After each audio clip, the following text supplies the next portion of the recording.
Hi everyone, I'm Sujata. I'm the gardener at Jax's Blooming. So welcome to our first vlog of a suburban garden.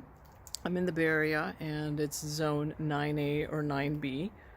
Our temperature right now is almost about 65, 68 degrees. We haven't had a freeze yet and things are still thriving in the garden. I wanted to share some of the tips of suburban gardening and how I manage in a small space. This year, for the first time, I grew cut flowers, and I actually harvested them as cut flowers, and I sold quite a few, and I gave away many arrangements. And it was when I gave them away that people really seemed to appreciate it and realize that, and that I'm able to sort of put them together in an arrangement. So hopefully, if you see this, you follow us on Instagram, which is Jax's Blooming. There's also a Facebook page, Jax's Blooming. So anyway, here's a quick garden tour. So here we are in the start of the backyard. I'll just walk you down. I have a whole line of succulents. This is a jade plant, some echeveria, some chalk sticks, some aloe, arboretum. And then this is one of the larger growing beds.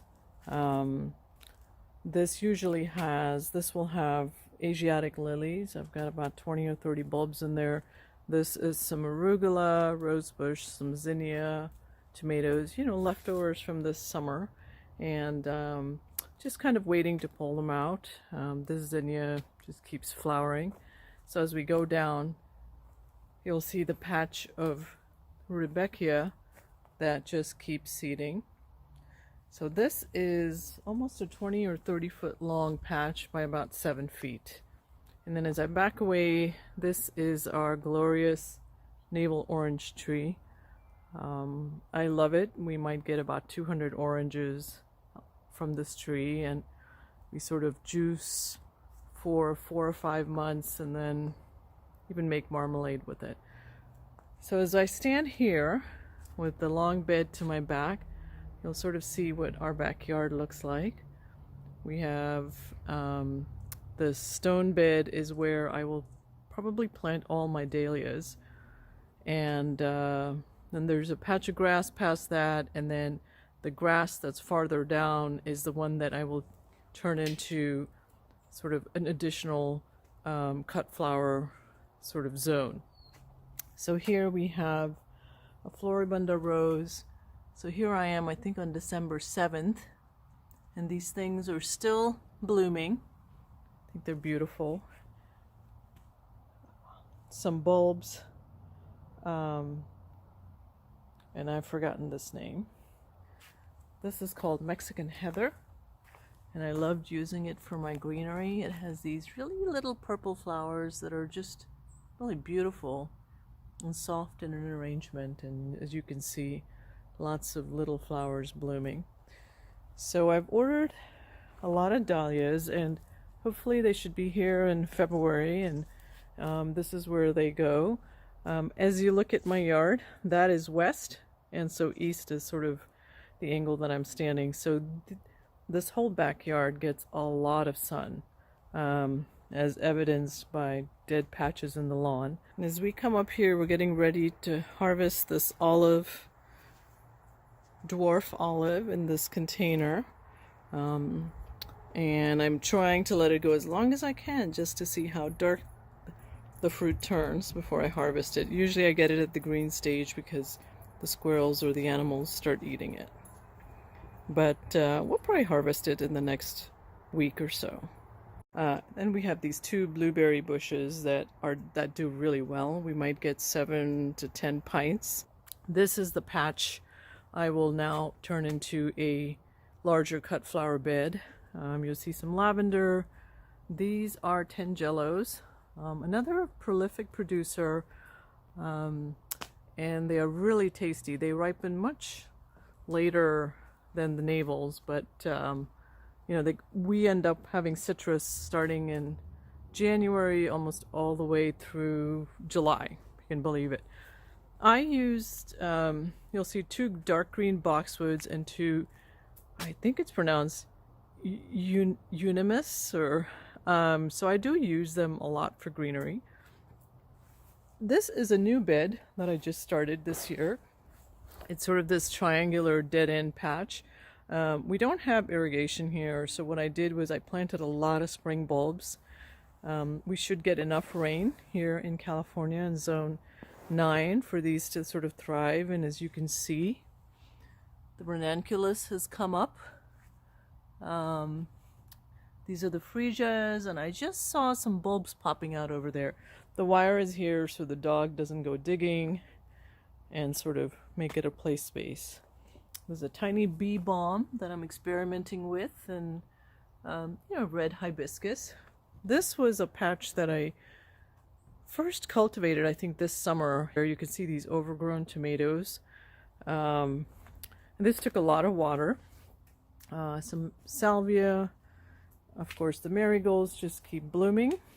There's a lot of zinnias still going on. So I might harvest some of this for dried flower arrangements, but this is a great bed because the sun kind of hits it pretty strong from starting about 9 a.m. to about 2 p.m. So it's sort of nice to put plants that just can't withstand the late summer heat. I'm going to walk past this shed, not that attractive, and then here is the back of the house. We're at the end, and the one thing I decided to do this year was dig a trench for composting. So you'll see all our pumpkin bits are in there from Halloween. Of course, the chicken wire is to keep dogs and animals, little critters out. It's working so far, and a big pile of mud that came out of that trench that I suspect my kids will love to play with. So here I am sort of walking back from the side of the house. So I'm sort of on the east side, and as I turn this corner, this will be cut flowers. We have this bed here, the bed behind us. This is a lilac that rarely blooms. We just don't get enough of a cold spell for it to kind of set the buds in the flower. But as I stand here, you can see that this is what the other end of this yard looks like.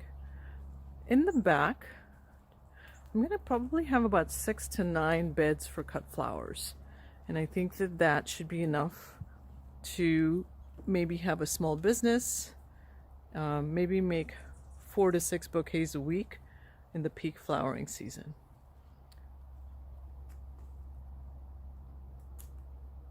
I'm walking out the front of the house. This is a suburban house, so you have a large driveway, but I want to tell you one of the major beds here. It's kind of the little bit of a driveway garden. If you can see it, I think the sun's in the way. So as I go around, this is the bed.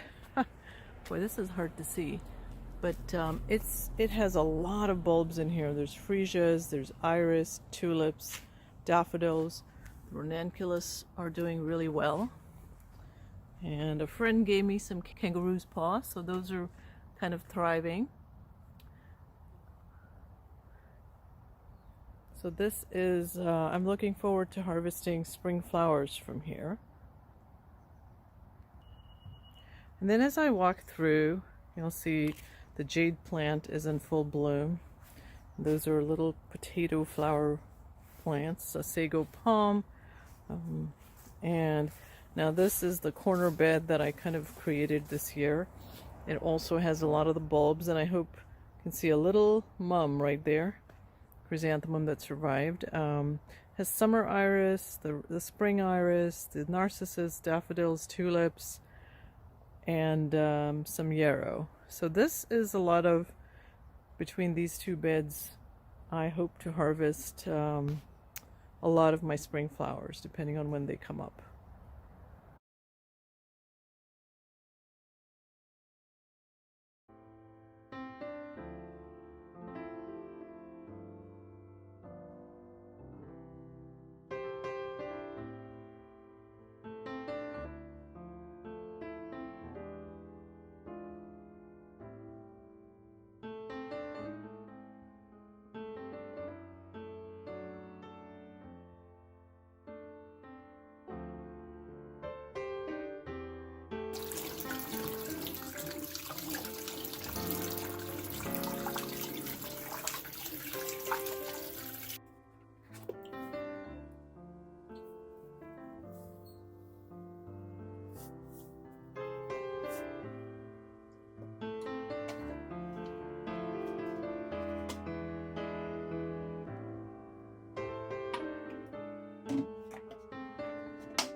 come closer so I can show you an open pumpkin. Zoom in on it.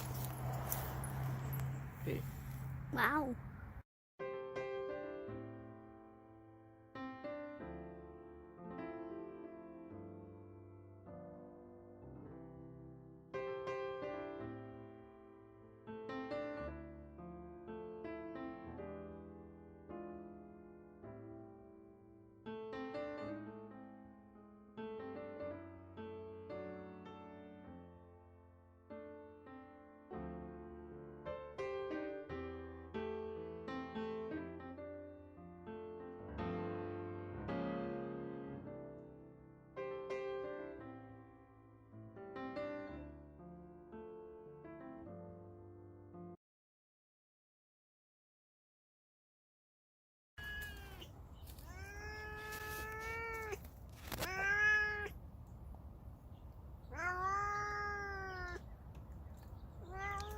So this cat showed up yesterday, and I'd been watching all these flower farmer videos and wondering why everyone has a cat. And I think she is here. Manifested. And here's the DOG, Jax himself, who is sort of frantic with trying to figure out how to protect this yard against intruders. And this is the Jax of Jax's Blooming. It's kind of hard to see him. He spends most of the time chasing squirrels on the back line or keeping cats out of our yard or possum or birds. Anyway, there he is. That's his standard resting pose.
So, thank you for joining me for this first tour of our yard and the beds that right now comprise our sort of growing area, which most likely will have about 70% of flowers this year, maybe 30% vegetables, just to have the variety and the interest.